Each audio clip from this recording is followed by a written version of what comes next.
Hello and welcome. It's Naomi Mc Laughlan here, and once again live on Facebook.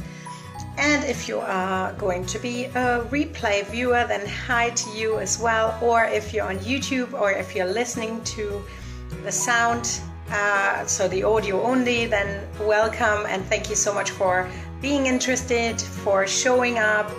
And that's just awesome. So as always, I'm going to quickly share this over to my page, and I've got some flying hair here.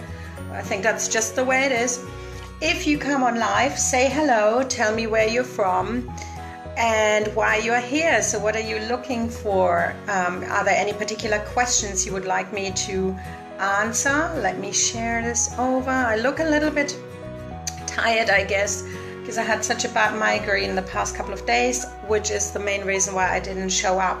I did have to work, but I just couldn't concentrate. I had a funny phone call yesterday and I couldn't even concentrate on the person listening to what the person was saying. So you see, I didn't want to show up here and then be kind of weird.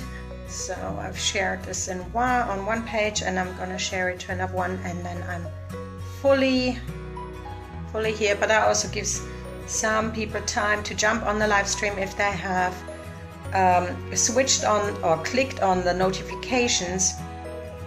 And share on the page, manage, and there we go, post. All right, okay, so that's it. I've now shared it over. So okay, today's live stream is all about how to get published or featured in traditional media outlets. And first of all, to clarify, a traditional media outlet, for me at least, is a magazine, so a print magazine or an online magazine run by a traditional publisher or publishing house, a newspaper. Once again, it can be online based or it can be paper based, as well as radio programs, once again online or offline, so obviously just normal radio one, right? Radio, right? And television as well, of course. So those are the traditional media outlets I'm speaking about when I'm speaking about how to get featured there today, right? So initially what you need to do is to really highly consider whether your global brand is newsworthy. So, or whether it would make rather a feature. So is there a new product coming out or a new feature within your product or service you offer? Then this would be newsworthy, and I would recommend you would then pitch your story, your new product innovation or your new service innovation or anything that's really new and relevant today towards a news media outlet, meaning a platform or a print media outlet, right, which is based around producing and sharing news, so news stories. Yeah. But that obviously only applies if it's a new thing or a new offer, a new type of service, a new type of technology, a new type of form of offering whatever you offer, right? So whether it's a product-based business you run or a service-based business, it doesn't really matter, but it needs to be new. However, it doesn't always need to be new to be interesting and relevant and timely. So it might be a behind-the-scene story, which is also working well, and that might rather be an editorial feature rather than just a news feed content-based article, right? So in both cases, you would have to consider, is it newsworthy or is it even worthy being printed or shared with people? And I believe almost everything is newsworthy in a sense, because you can make an interesting story out of almost everything, right? So, and even traditional media outlets, or especially them, need relevant stories of people who live in the area, who work in the area, or who have somewhat type of relation to the audience they're sharing their news with, or their magazines with, or their radio programs or television programs, right? And they always look for fillers as well. So even if your story isn't a long story, you might just be a filler.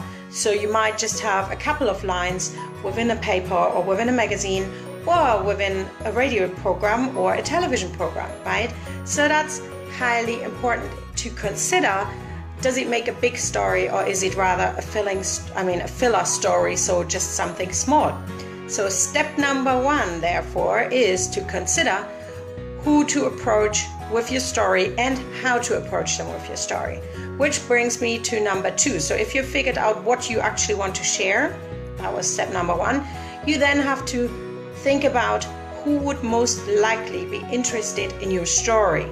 So let's assume you sell a baby product or a product for babies, toddlers, and small children, right? Let's assume that.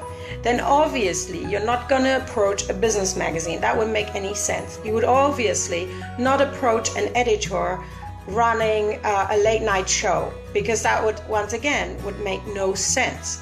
So you really have to come up with a list. So brainstorm, have a look around. You can use the internet, obviously. You can just Google it.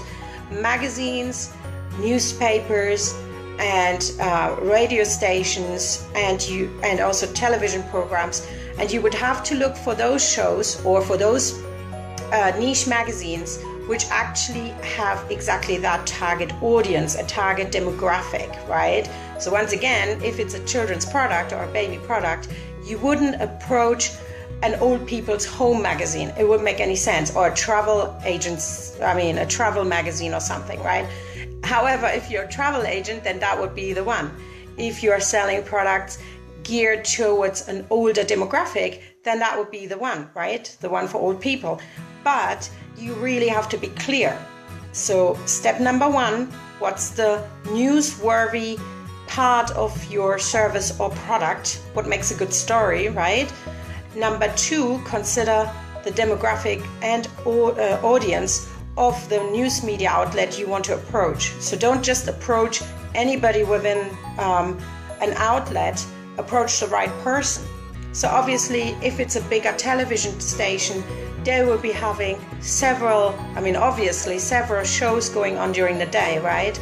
Some of them might be live, like a Good Morning show or afternoon chat or something like that, or maybe a talk show or something like that. And in that case, once again, think about their audience. Would it make sense to share your story about your product or services you offer with their audience? Because if not, if it doesn't make any sense, they're not going to invite you for anything further than thank you for your email, just an auto-responded, thank you but no thank you mail, right? If you want to go further than that and actually get featured, you need to be crystal clear about their audience. So watch the program, read their newspaper, read the magazine. So go to the newsstand if they're not online and read through how they approach stories and what they actually share.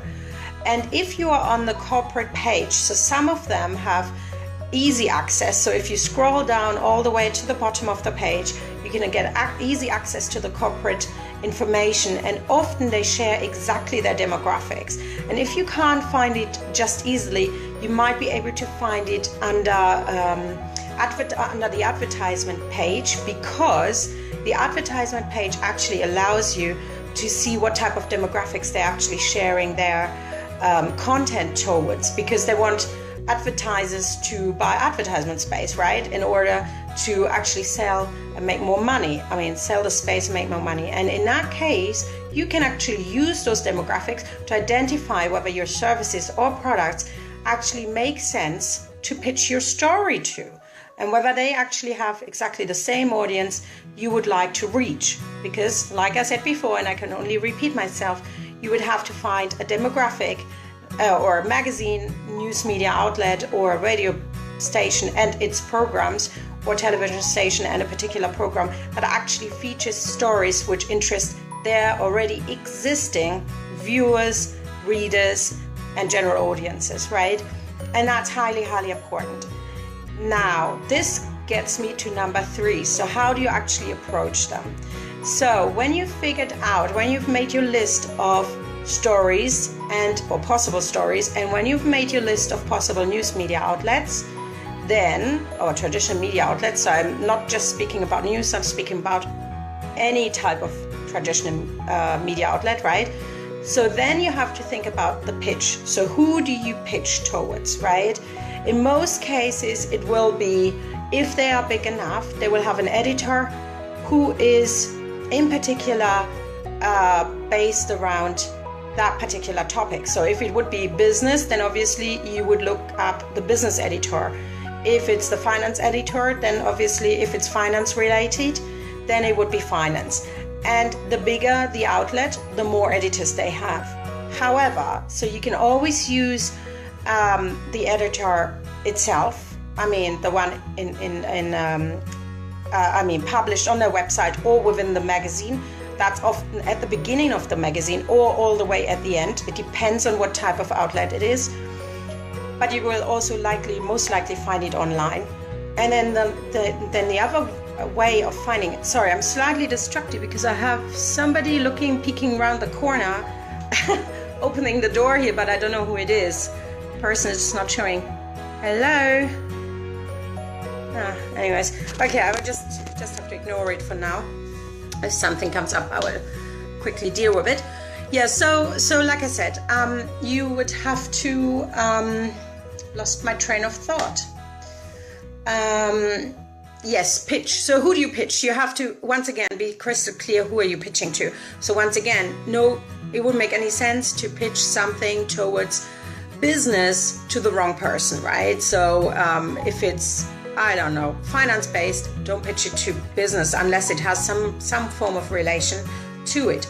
If it doesn't, pitch it to the right person. If you can't find anybody, fine, then maybe pitch it to the wrong person, but have in your headline or in the body of your text, say something like, if this doesn't speak to you, or if I've reached the wrong department, could you do me a huge favor and hand it over to, and then maybe you insert whoever you think might be right. Or you could actually say, could you please share it with the person you feel is right for this pitch or for this idea, right? So sometimes they actually sit in one massive office, right, with small cubicles, so they actually have access to the next person, and all they need to do is get up or hit forward it to their colleagues. It's not like they're massive buildings or several, that might be so.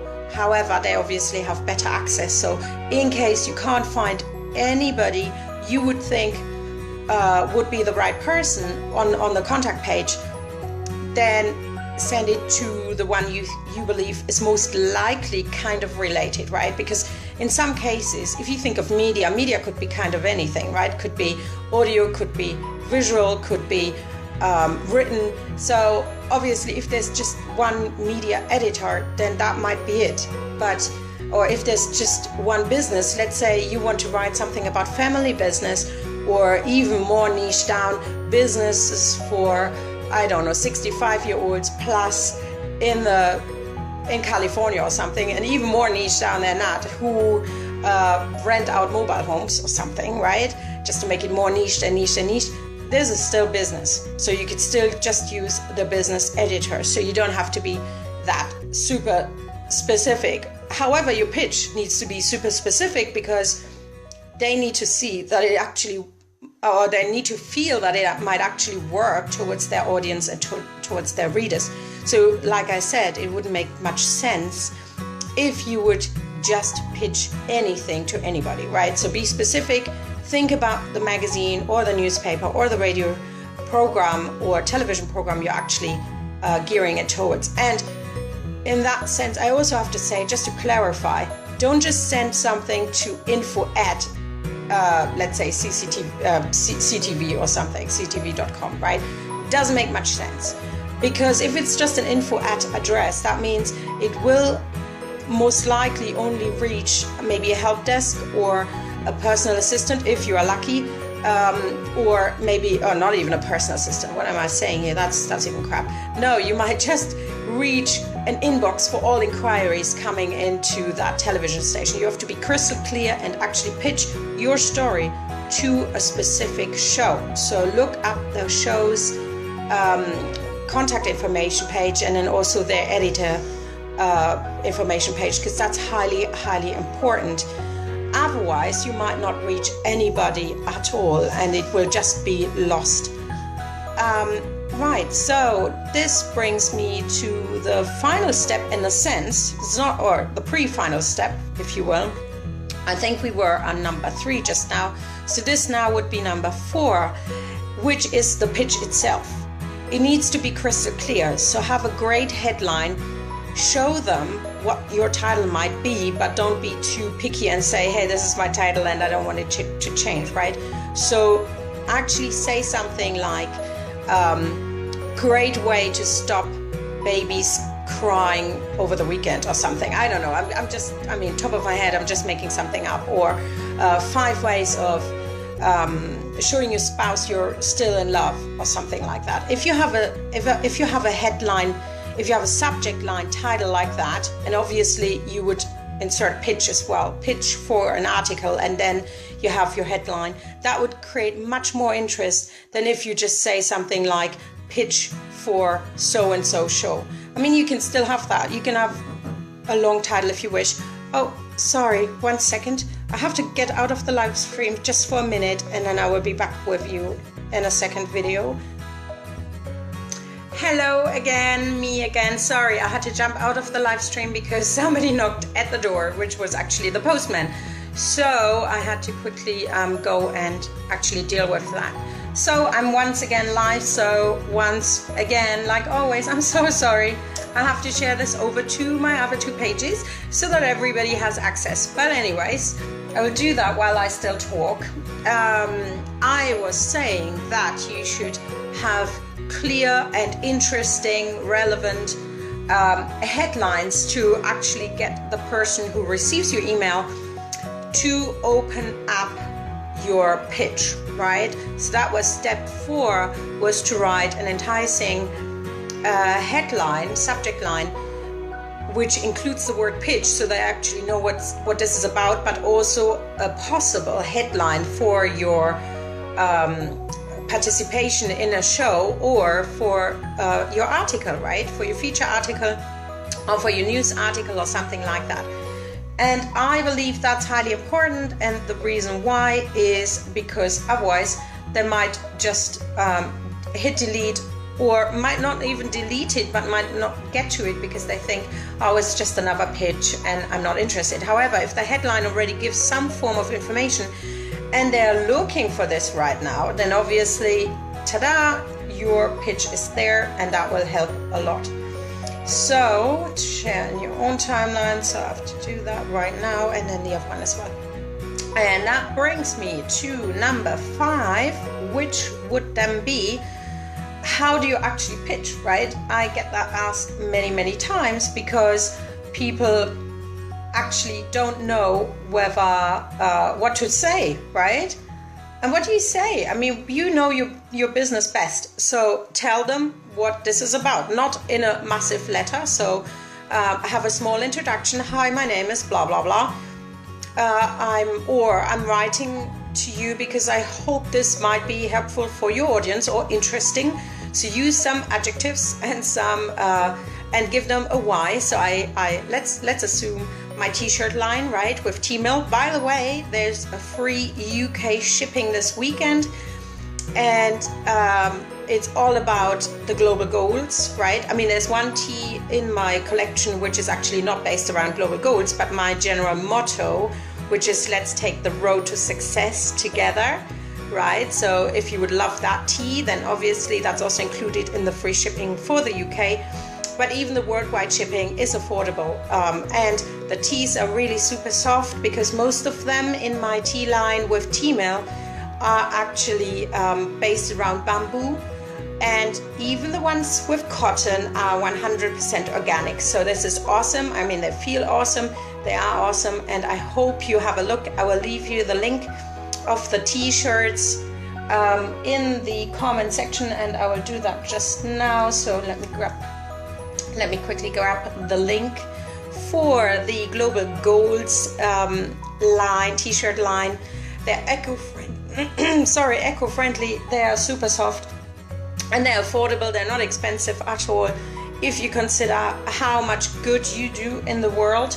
If you actually change from traditional clothing lines to actually clothing lines which are healthy for the planet, and healthy for your skin, and healthy for our children and children's children, and I could go on and on.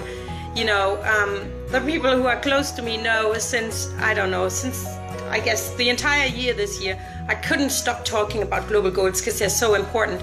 And funny enough, as I said before, some years back, before this year, I haven't even heard of them, right? Which is so bad, so bad, because I'm constantly online, I read a lot, I study a lot, and yet I haven't heard of them. Why is that? I think that is because mainstream media doesn't share it as much. So although we all know about global warming and we know how important it is to save our environment, it almost feels like they're just small tips, right? But they're not like, it's not like a wave has hit us and we've all understood what's going on and how much we have to really do something right now and get passionate about it and really be part of this, right? And unfortunately, I think, and that's mainly, I guess, the reason why I've missed it is because there wasn't a big hit. There wasn't a big wave of it. It might have been that I've heard one or two things, like a cleanup at the beach. That happens ever so often, even here where we live.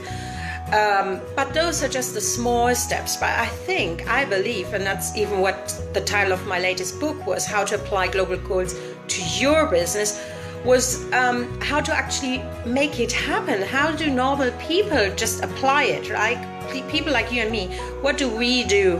And part of that for me was to come up with a t-shirt line and collaborate with T-Mail, which is great because I think that's my way of showing, and that's just part of it, by the way. I mean, part of it was also for me to become a business mentor for women in emerging markets with the Cherry Blair Foundation. So that's another part, that's another step I've taken.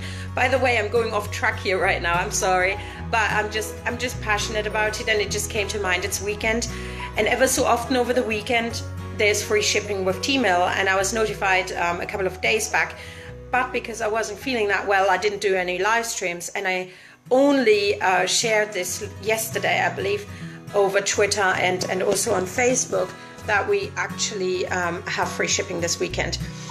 So back to number 5, I believe, is the pitch, right? So what do you actually write in a pitch? So what you first need to do is to introduce yourself and your company in 1 or 2 sentences. And I really mean in 1 or 2 sentences. They don't want to run down about who's the CEO and who's the CFO and who's the, they're not interested in that. You have to base the whole pitch around the pitch and not around the backstory.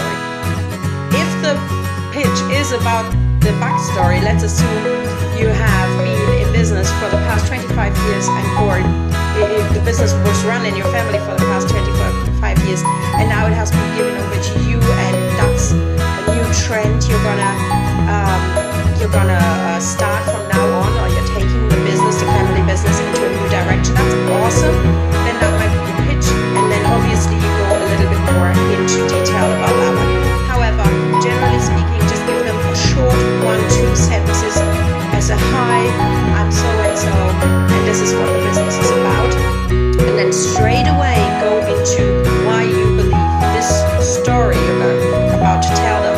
So another 5-6 sentences at most, why you believe this is important. And don't say something like, I know your audience is A to B, and that's the reason why. You do have to give them somewhat of idea of the story. That's one way of pitching, right? And then also obviously end it with, I'm looking forward, or I'm excited to hearing from you, or I'm looking forward to receiving an answer from you or something like that. Please get in touch, and then obviously have loads of ways of getting in touch. So telephone number, insert an URL as well, so they actually know that they can access your information and the information about the business in several ways, right? What's important is to then go back about a week from after you've sent the email and actually reach out again to just say, hey, I've reached out to you last week with this pitch.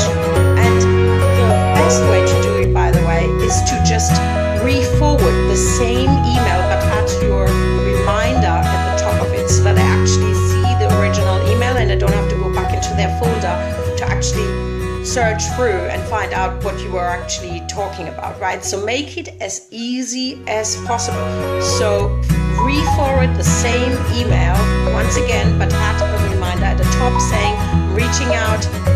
I've reached out to you last week, but I haven't heard anything yet. Is it possible that you've missed it? Is it possible that I went into your spam folder? I would be so excited to hear from you. So be excited about your story. If you're not excited about your story, why would they feature you? Why would they invite you to speak? Why would they send somebody out to interview you? Or why would they have a Skype call, right? So you have to be super clear and super excited about the story. So don't share something you're not even excited about, right? So that's anyways my bonus tip. Only share stuff you are at least excited about, and then obviously consider whether it's not only you, but whether it makes sense to the audiences, to the readers, to the viewers of the news media outlet or traditional media outlet you are trying to reach, and per se that they actually feature you and your business. And I think I've said it all, although there was something which came to mind and I forgot about it now. I can't see any questions. Then I'm gonna head over and have a look whether there are any questions over here. Because at times I do still get direct mail questions, but there don't appear to be any, so that's fine. So I'm back. I hope I can keep up with being online every day, and I am online, but I mean also live, if my migraine isn't coming back, because I just can't concentrate good enough to actually talk just from the top of my head. Otherwise I would have to come back to notes, but I've realized how distracting notes actually are, and also that also keeps me so narrow. And like just now with the global goals and the T-mail-Ts, right, with the collaboration, I wouldn't even have come up with that. It wouldn't have, I might have forgotten about it if I would have a list of things I wanted to share in a written format. So I would have most likely stuck to then just that agenda and not gone off track. And I think it's important to sometimes go off track, because then you actually get more nuggets, more ideas, and you can actually share more knowledge, right? Then instead of just one or two things written down. So that's it from me for today. I'm gonna head over now to my German page and do a live cast for my German audience. So if you do speak, understand, or write German, then head over and I will give you different tips over there, because I'm obviously just starting out with just one video and then I was silent for a week. Same reason was the same week, so I'm gonna head over there. And my voice wants to go as well now, unbelievable. So have a lovely day, have a super awesome Saturday wherever you are, or it might be already almost Sunday, depending on where you are in the world. Have a good morning, good day, or good evening. Love you loads. Thank you so much for watching the replays as well. Send me your questions or leave me a comment in the comment section below. That's it from me. I'm Naomi Mc Laughlan, and goodbye for today. Ciao.